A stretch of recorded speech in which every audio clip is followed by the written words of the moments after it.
পৃথিবীর সবকিছুই বদলায়, ঠিক তেমনই ব্যবসা বাণিজ্য, চাকরি বাকরি সবকিছু পাল্টে যায় সময়ের সাথে সাথে।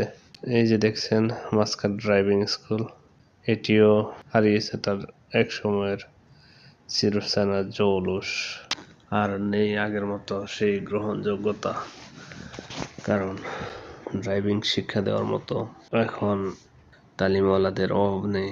তাদের একসময় যে মূল্যায়ন ছিল, একসময় যে কদর ছিল, যে গ্রহণযোগ্যতা ছিল, সেটি আর আগের মতো নেই।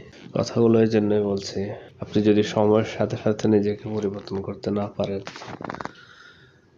পরিবর্তিত পরিস্থিতি আপনি যদি মানিয়ে নিতে না পারেন, তাহলে বেশি দিন টিকে থাকা, পরিবর্তিত পরিস্থিতিতে বেশি দিন টিকে থাকা সম্ভব হয়ে ওঠে না।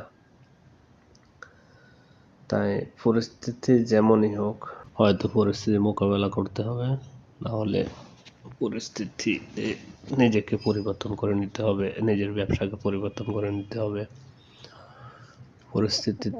পরিবর্তিত পরিস্থিতিতে আপনার ব্যবসা প্রতিষ্ঠানকে পরিবর্তন করতে হবে।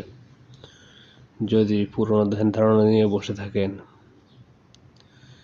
আপনি এক সময় জমিদার ছিলেন, সেই জমিদারি বর্তমানে আর চলবে না।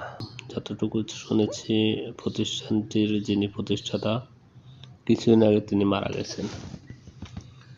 তো ওনার যে কর্মচারীগুলো ঠিক মতো তাদের বেতনও দিতে পারছে না, মানে বিভিন্ন খরচ, একটা প্রতিষ্ঠান চালাতে গেলে বিভিন্ন খরচ থাকে, সেই খরচ দেওয়ার পরে কর্মচারীদের বেতন দেওয়ার ক্ষেত্রে সম্ভব হয়ে ওঠে না।